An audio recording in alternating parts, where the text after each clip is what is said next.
Hi, she's Trixie, and I'm Sarah, and this is Our Yarn World, a place where we come to share the love of yarn crafts and all that it gives us and what we hope it gives you. We're on episode 159 today, and we're on the 5th episode for the craftiest time of the year. It is our countdown to try to get all of our whips and active works and any ideas that we wanted to have done by the end of the year done before the end of the year. We started this in November, and the beginning of November, and now we are on week 5 of this journey, and three weeks from today is Christmas. We film on Wednesdays. Today's Wednesday. And I know that you guys normally watch us on Fridays when it uploads, but she had the audacity to let me know that in 3 weeks is Christmas, and I'm not ready. Again, I do this to myself. I told her we need to start our projects in July, call it Christmas in July, and start making our projects then, instead of waiting until December. See, here's the thing. That makes sense, but not to my mood. I know. Because in July, I don't want to be doing Christmas stuff. No. Well, we could always do it when the kids go to school.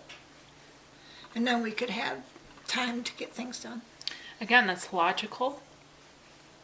It's called time crunch. And just...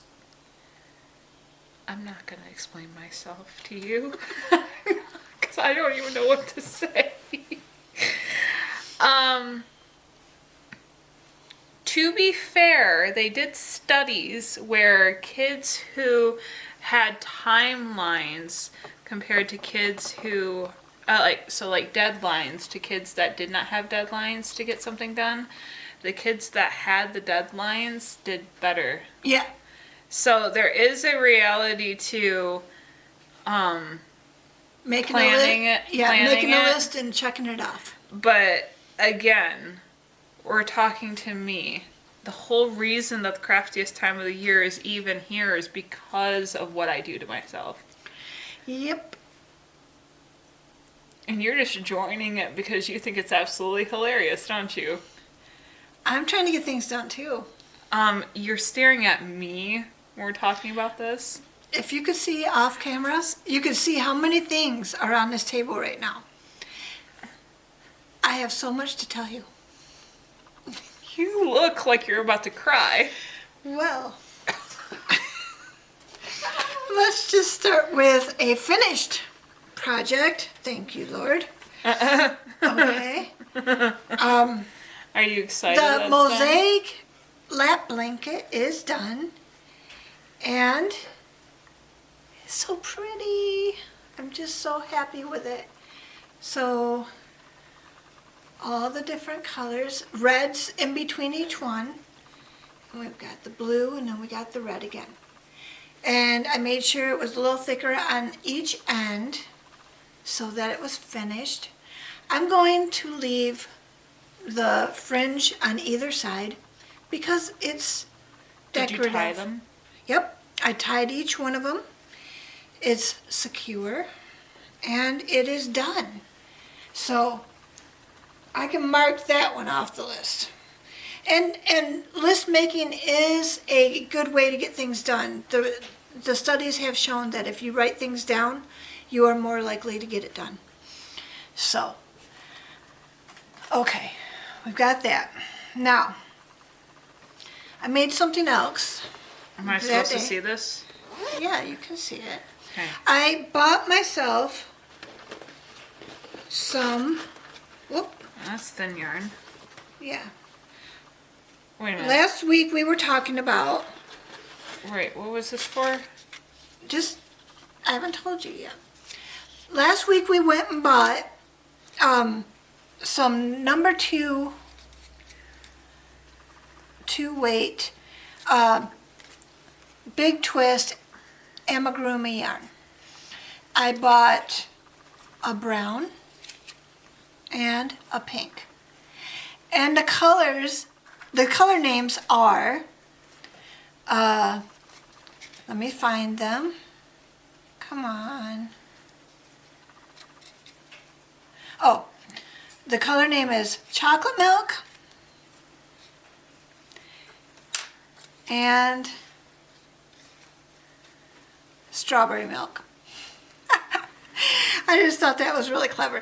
So I bought these and I used a 3.75 millimeter hook. Now it calls for a 2.75. I don't have one that small. And really, I had all I could do to keep it on this one. So I don't know how going smaller was going to make it even. Were you doing it one at a time or double? Yeah, I was doing a mosaic. You did a mosaic. Oh, bookmark. Sorry. Okay, look at your project for a little bit and don't look at what I'm doing.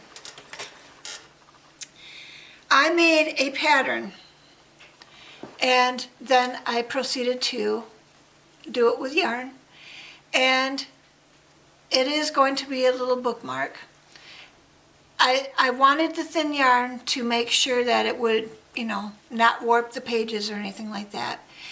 And I'm going to leave the fringe on it again. But this is a pattern that I found and kind of manipulated it to work, knowing that it would work. And so I'm going to call it my own, but it was inspired by other people's versions of it. And so now you can turn around.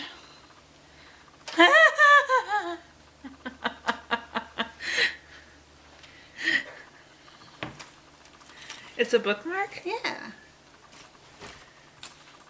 Oh, this is cute.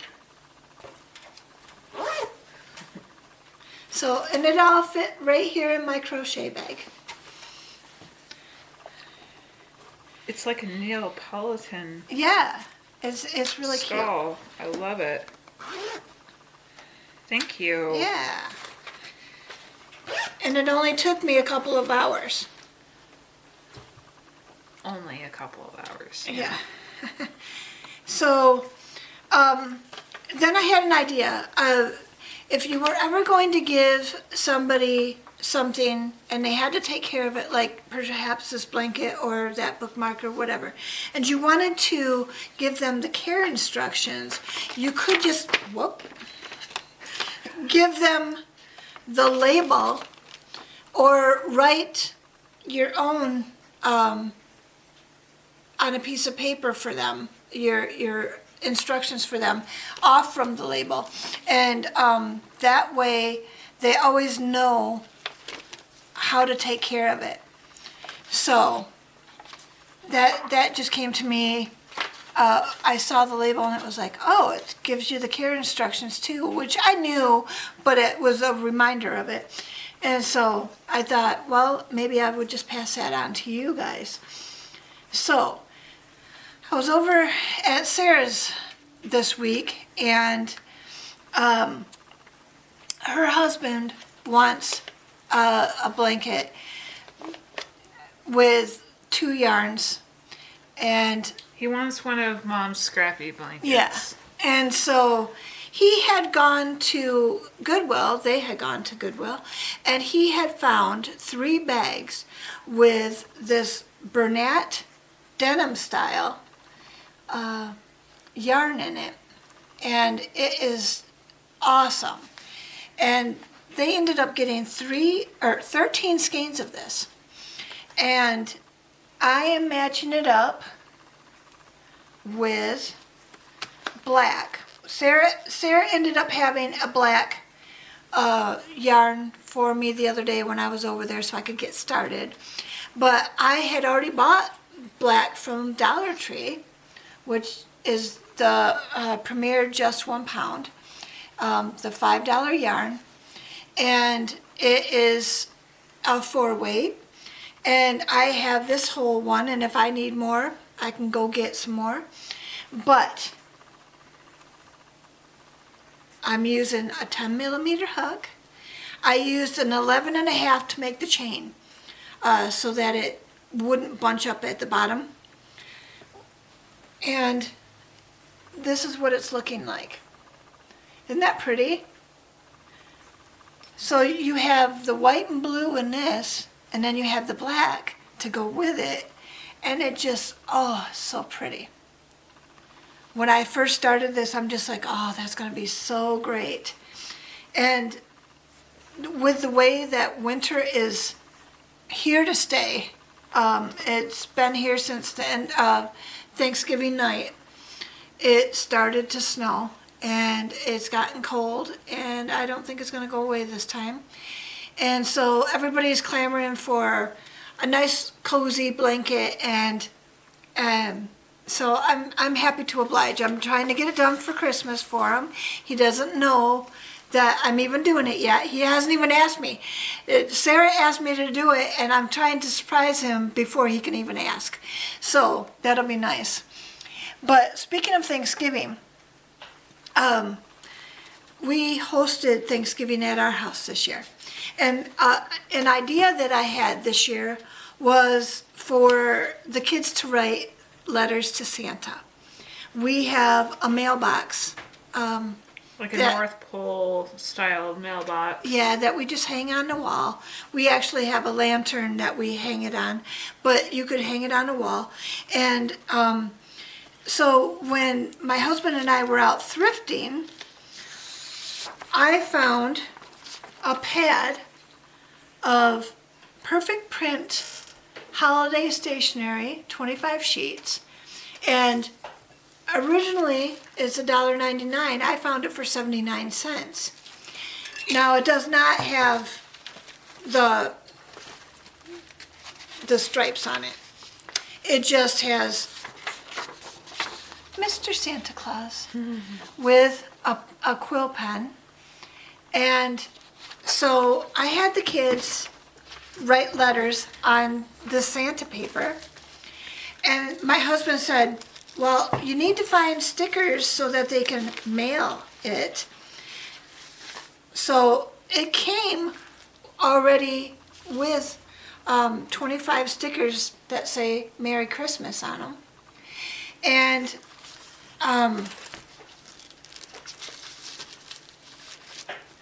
so I only got 2 of the kids, which were her kids, to be able to do this. So I have 1 and 2. And oh, let it be. no, I wanted to show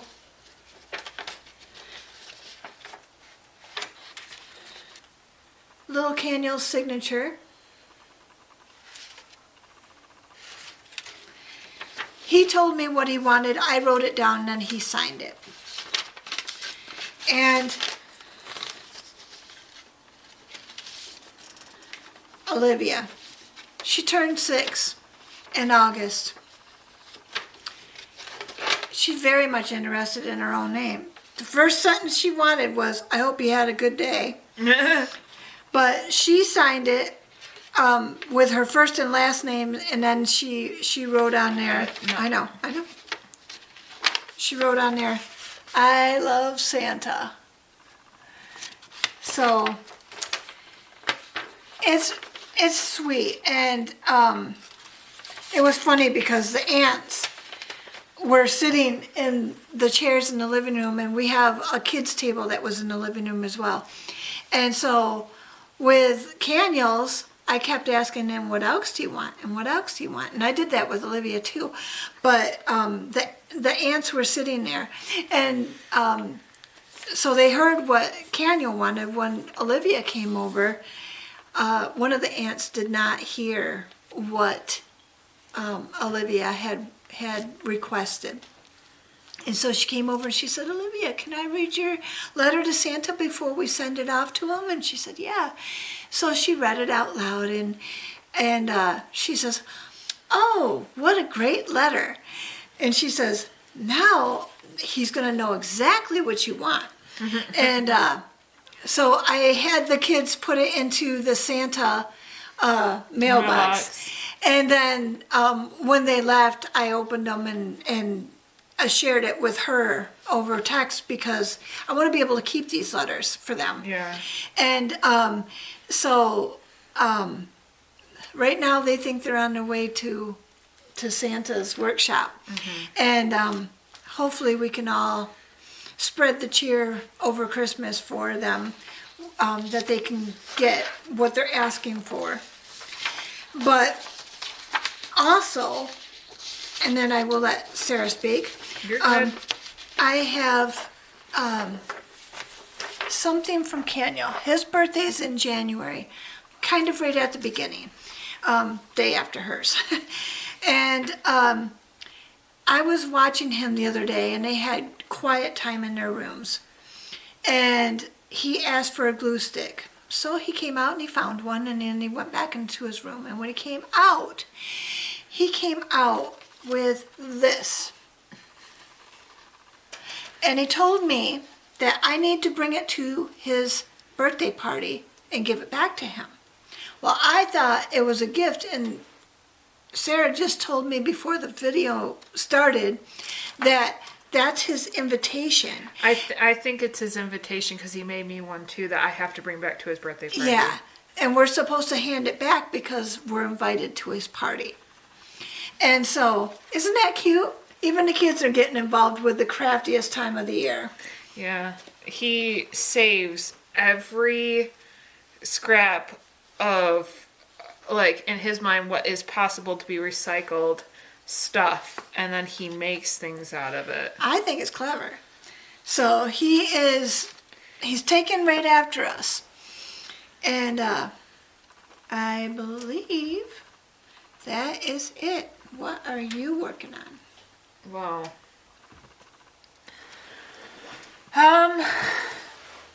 It's a loaded question, and to be honest, I didn't bring everything that I have made this week because I just didn't feel that it was something I was ready to share. You'll see it when it's done. These are things that are slightly more in progress where I feel like the idea is formulated. With the other one, I have not actually concretely figured out what I want to do. So that's part of the reason I was kind of like, I'll wait. But did I show them anything for this last week? Okay. So I must have started this soon after the video or around the time of the video last week. And it is Elf on the Shelf. So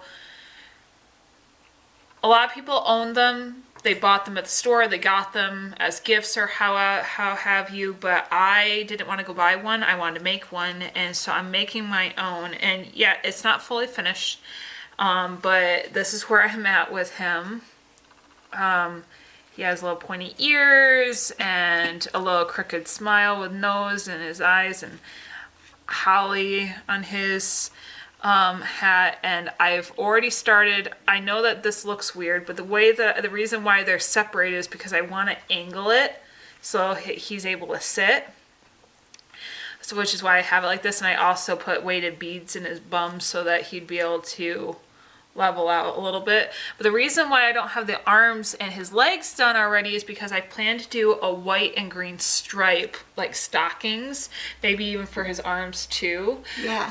To kind of like have more green in him. And then I want to do the little elf shoes that have the little curly Q on the top and maybe a Santa Claus belt on here. And he'll be done by next week.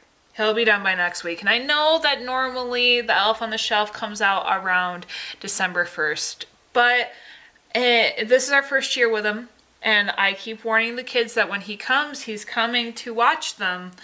To see it. Because he's the last line of defense to let Santa know who's good and naughty or nice for the list. But he is something I'm excited about because I think that he's going to last and I think that he's going to become a tradition in the house. Yeah. And that's a very exciting thing to be able to make something that will become part of a tradition in your home. My friend just got done making all of her own homemade stockings. I know, and they're beautiful. And they're gorgeous. And she's working on a tree skirt right now. And she plans that if her family does eventually grow as the kids get older and possibly bring more into the more people into the family, she wants to hand make those ones too. So there's a sense of like the ability to continue on that she's very excited about. And there's something about creating something that is meant to be revisited a lot. Like there's blankets that are constantly used, but then things like this where they're holiday. Yeah. They come out with the season. Yeah, so I'm excited about it.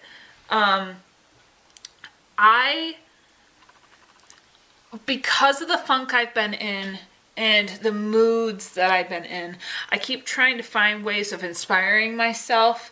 And one of my ideas was to try a granny square, but the kaleidoscope granny square. And I don't even know if it's going to be able to be visually pleasant because I changed the color each row. And I think that if I hadn't done that, it'd be easier to look at. But... Oh, I think it's pretty. And it's not that it's not. But I don't even know what I'm doing with this.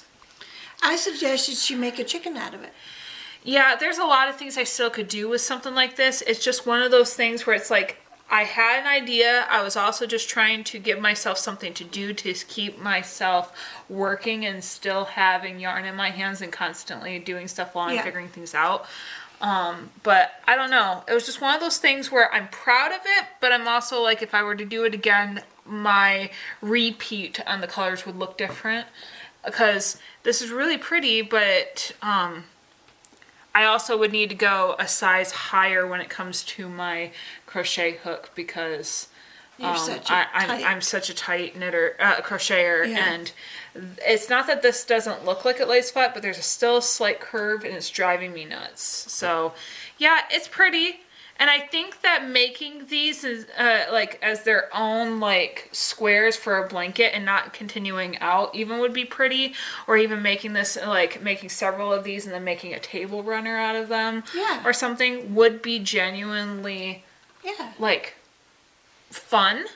And like again, a simple design like this of the kaleidoscope granny, but then putting holiday colors onto it, you can make something that again is simple but can come together and be like that one piece that brings things together. Yeah, and it goes with your decor. Because this would be great. Like imagine pastels. It would be Easter, or a red, white, and blue for USA, or for 4th of July / Independence Day, or even like orange, black, purple, and green for Halloween. Like I really think that this is one of those designs where it feels very like a lot of effort, but in reality it's just knowing how to do it, and then you just keep building. And that's exactly that's how the mosaic is too. And I think that there's a reality to this being so, because like I said, it's supposed to look like a kaleidoscope. It's supposed to keep building and jumping and expanding. And I think that there's such beauty in the simplicity of projects when you know how to do it right. They don't have to be complicated for them to look right or to look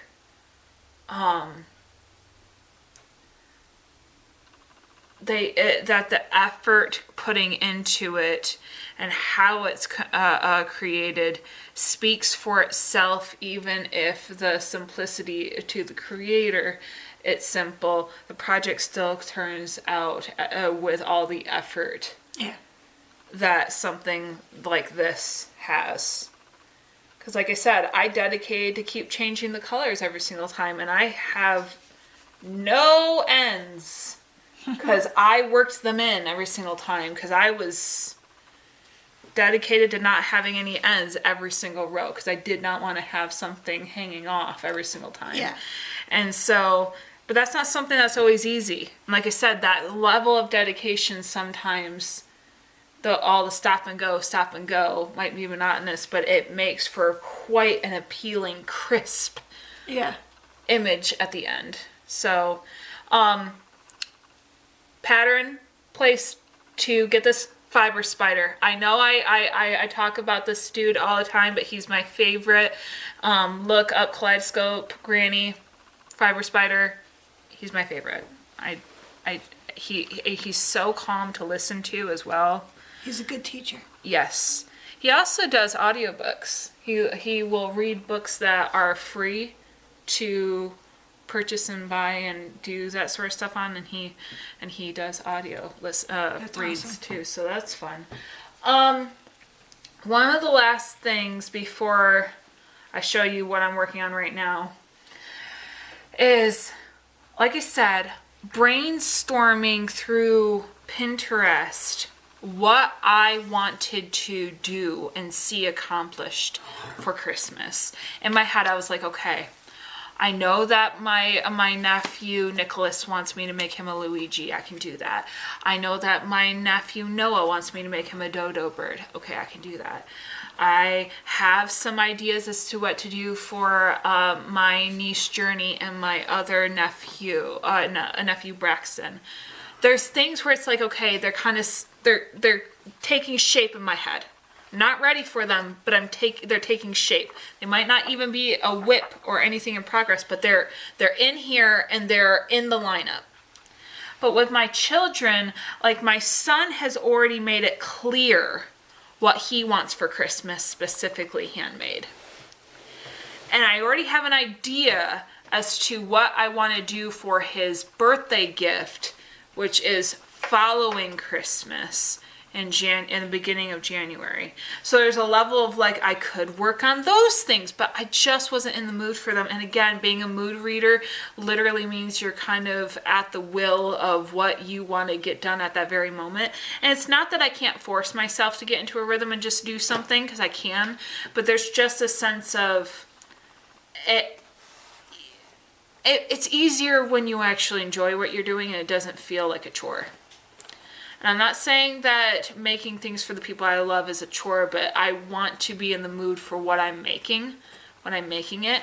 And I know that some of the things like the dodo bird or the Luigi are things that I will want to do when I'm watching something or a very specific time of day when everyone's asleep and I can get all the materials together and no one's bothering me. Like there's a specific way it feels. And sometimes I have to have things that work with what feels right at the time. And so I was thinking about it. My son wants me to make him a Socks. Socks is a character from Bluey.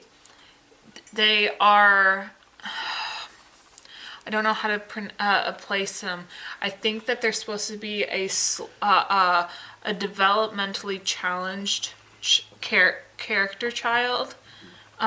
Like representing maybe autism or something of that nature, because unlike other kids in the show, they develop a little slower but as they hit certain milestones, you can see that development make its way. And beautiful character. Love the character. Love that's part of Bluey's family. So there's a sense of like learning to love those that don't always understand how to do things, what we would say, quote unquote, the normal understood, normal way. I shouldn't say normal all this time. What we would think is socially acceptable or the social norm of society. Obviously, people with those sorts of social kind of blocks or impairments due to how they perceive because of the way that their bodies react with external stimuli. It can be a little bit different than how people who don't have those barriers have to. They're different challenges. Things that we take things for granted when we don't realize that they see the world differently. Well, and they also experience it differently. It's experienced different, and things that wouldn't bother us can sometimes be a monumental challenge for them. And there's nothing wrong with that, but my son really loves socks. Loves this character. Yeah. And I think partially it's because my son has had like some challenges and just vibes with the character. I don't know if he really realizes the significance, but for anyone who knows my son and knows what he's gone through, seeing that he's attached himself to socks is kind of like Heartwarming. it's heartwarming. So I want to make him one of those, and I can't wait to surprise you all with the project I'm making him for his birthday, which was what I was going to say is last night I was stuck with the whole I could get started on that. Like, I just wanted to do something that felt productive, something that was heading towards the completion Yes. of getting things done. And because I was like, okay, I don't have it in my mind how I'm building the body of this thing, but I could have started on the tires because I could have replicated the tires from the prior pattern and use those and then work on the body later. So it was like one of those things where I was like, but I didn't have enough gray for the rims. And so it was one of those like, I want to make sure I have enough of the same color, the same yarn. I don't want to be doing yarn chicken. So it was like all these things where I was like, okay, I could do this. Stop. I could do this. Stop. I could do that. Nope. Not ready. Don't have the money. Don't have the material yet. Whatever it was. And sometimes that's the reason why I don't start things. But they're in my head ready to go because there's a sense of I have to have everything. Yeah. I have to have everything in front of me. Yeah, me too. I have to. Because otherwise the inspiration of I can buzz something out really quickly if I have everything in front of me. Right. But if I don't have everything, that anticipation of I'm going to get to that point where I'm going to need that thing, and then I'm not going to have it, and then this project's going to go into the back of my closet for 2 months before I realize I bought the material like the next day, but I was already done with it because Right. I had to stop. I know that's weird, but it's just the way that I work. And so it was one of those like, okay, let me think of what I want to do for my daughter. And I really want to start doing things where it's almost like celebrating her maturity of becoming a bigger kid while also being able to have the fun that is this age celebrated as well. And if we go on girls' days, she can bring it with her. Yes, so I decided that I was going to make a purse. And I know that for her birthday I had planned on making a purse, and I still want to make one of those shell purses, but that does not feel to me like something, that feels like a birthday gift for me for her because her birthday is in the summer, and that is a summer thing. Yeah.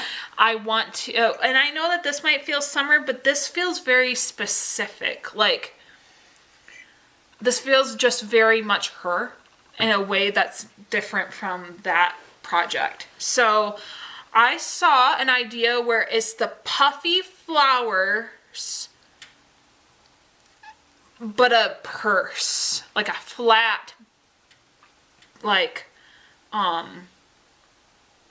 pocketbook purse. Yeah. And they're made out of these puffy flowers, and you make a whole bunch of them, and then you like have them all interlink very tightly, and you can make a lining and then have this be the outside. And I'm just like, I could make these in all her favorite colors. Yeah. She's gonna love this. I could even add a couple of leaves popping out every little bit. I could have like a little fairy poking out if I wanted to. Like I could have like the keychain be, like you said, the butterfly or something where it's like a meadow. Yeah. But this is something that whips up quick. This reminds me, if you're like a quilter, this reminds me of the same sort of things as making those yo-yos. Yeah. Those circle yo-yos. This feels like the same sort of feel, but in crochet form, making these. There you go. They link up similar because of their like hexagon sort of shape. Mm-hmm. And it's just very satisfying to see them work themselves together. And you can crochet these together, you chain them by their by their petals. So you just, Ooh. you anchor to the top of one of the petals, and then you chain 3, and then you make it to another side, and then you add one of the flowers, and then you chain 3, and you add the flower, and you bring 2 petals together, and you can make whatever shape. You can make it flat, or you can bring them together so that they make a 3D shape. Oh, and wow. It's really fun. But it's just one of those things where last night it was one of those, I wasn't wanting to do all the stop and go that requires this sort of project. Now I know I will. I'll throw on an audiobook or a podcast, and I'll have all the material in front of me, and I probably will just make all the middles all at once. Yep. And then decide how many of each color I'm going to do, and that way they line up as they come out instead of making them, because that makes it more appealing when I have a plan. But it always has to be spontaneous, doesn't it? But I have some ideas. Now, bringing up what I'm doing for the nieces and nephews, the last couple of years I've done some sort of a mermaid project, whether it was a mermaid unicorn or a regular mermaid. This year, not for my daughter or any of the family friends, I'm actually doing it for my niece. She's relatively new to the family. I really feel like she came into the family... Well, she did come into the family last year. Yep. She's more or less adopted. My brother and sister-in-law are guardians to her brother, and now they are slowly becoming more related with some of his other siblings, such as her. Yeah, I think she's the only one. I think he has other half-siblings, but not... but from like dad's side. Yeah. This is, I think, only from his mom's side. But regardless, and they are becoming a little bit, and there's just a natural, like, my brother and sister-in-law are very good with these kids. Very natural to kind of like accepting them. If you didn't know any better, you would think that they were actual family, like they. Yeah, biological. Yes. Yes, you wouldn't tell the difference, and they operate as such because she's not technically ours by any sort of legal document or anything, but she is more involved with them more and more. And because Braxton's a part of our family, she is a part of our family just because she is his family. Yeah. So no matter how you put it, she's now part of the family. And she's so adorable. And so I am making her a mermaid bunny. I will just show you the pattern because it is something that I am doing based off of a pattern that I bought a long time ago. The end result, it's the same body, but you choose what you want it to be by the ears. So it could be a cat or a bunny, but I'm choosing this one, the bunny one. And this pattern is by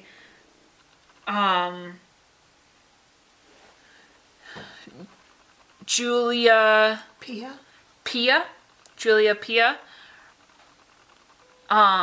I got this off of Etsy, I do believe. So I would find her there. All props to her.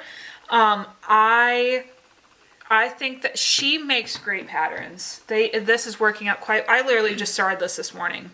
This is the tail. I started it.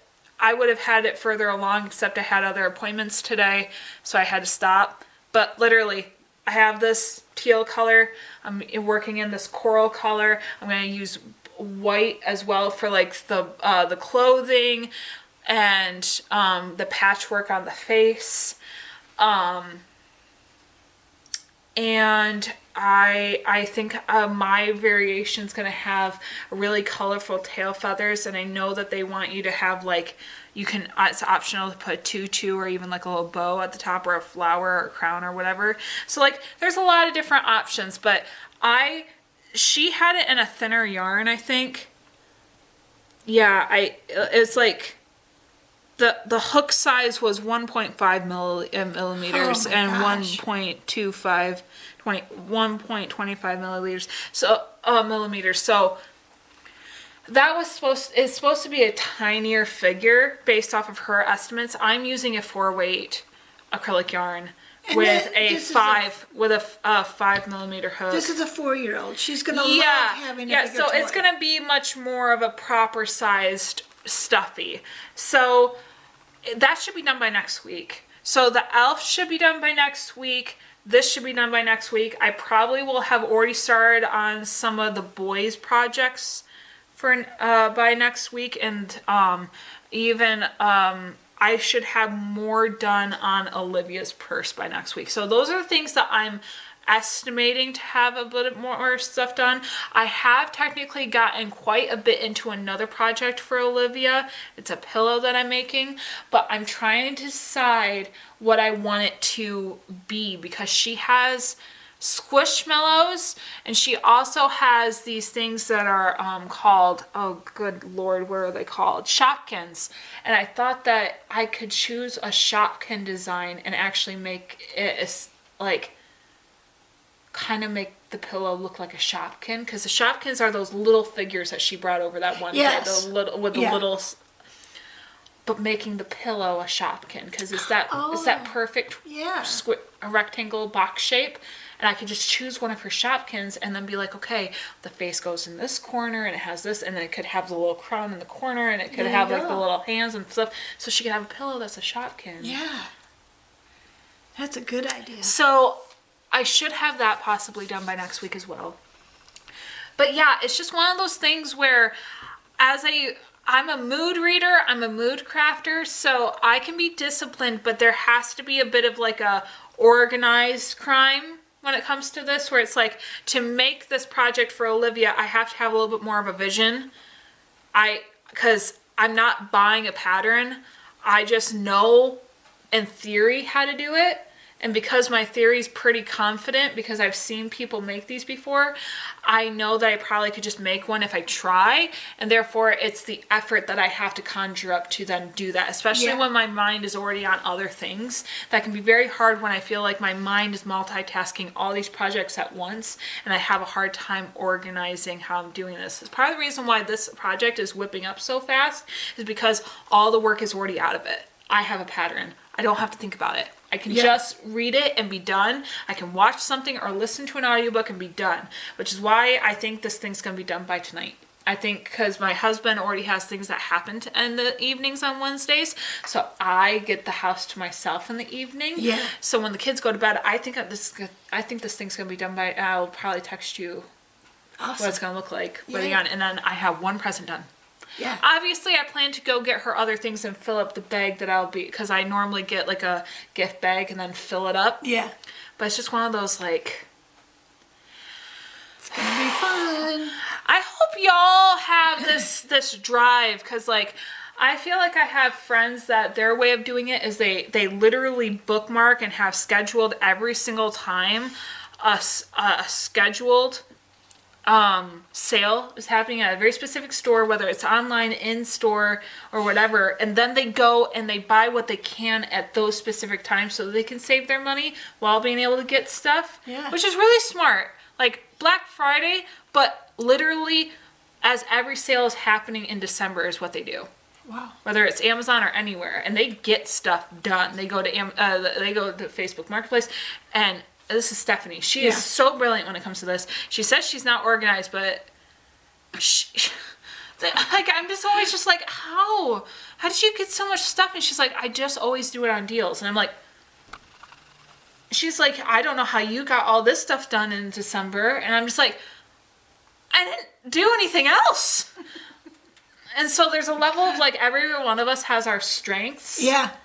And this is one of those things where it's like, just because she doesn't hand make everything doesn't mean that she doesn't put a lot of thought and attention to how she makes it effective to be able to get as far as she does with her money. Right. And get everything she needs. Whereas with this, it's like, I put so much thought into attention as to how I want everything to be. And if it's not right, then my brain's racking it to figure out how to make it right. But I can't wait to show you all the things I've got done, and that's going to be 2 weeks. Oh my gosh, by next week it'll only be 2 weeks till Christmas, Mom. We have a scripture for you today, and it says, now you should finish what you started. Let the eagerness you showed in the beginning be matched now by your giving. Give in proportion to what you have. Isn't that kind of perfect for today? You can find that in 2 Corinthians 8:11, and this is the New Living Translation. Now you should finish what you started. Let the eagerness you showed in the beginning be matched now by your giving. Give in proportion to what you have. I feel called out. That's just exactly what we're going through right now. I'm not going to add anything to that. Yeah, that's kind of perfect right there. No, I feel called out. Okay, we're good. Yeah. Set. Enough said. We've ran long this video. We're probably going to be a little bit more concise the next couple of videos because obviously we're not, if you watching this while you got your Christmas projects done, hey you got 47 minutes of undisturbed ramblings. So you had something to do while you watched, got your stuff done. But as always, we thank you for anyone who's made it this far, watches our videos at all. We appreciate it. We are in the countdown rush. Yeah. And we are sharing our adrenaline with you. Hopefully we're helping you get stuff done as you watching our videos hold us accountable to get it done. Yeah. So like, subscribe, and tell your friends. So until next time, when it's only 2 weeks until Christmas, gosh darn it, we hope that you have a good day and that you stitch your way To mental health.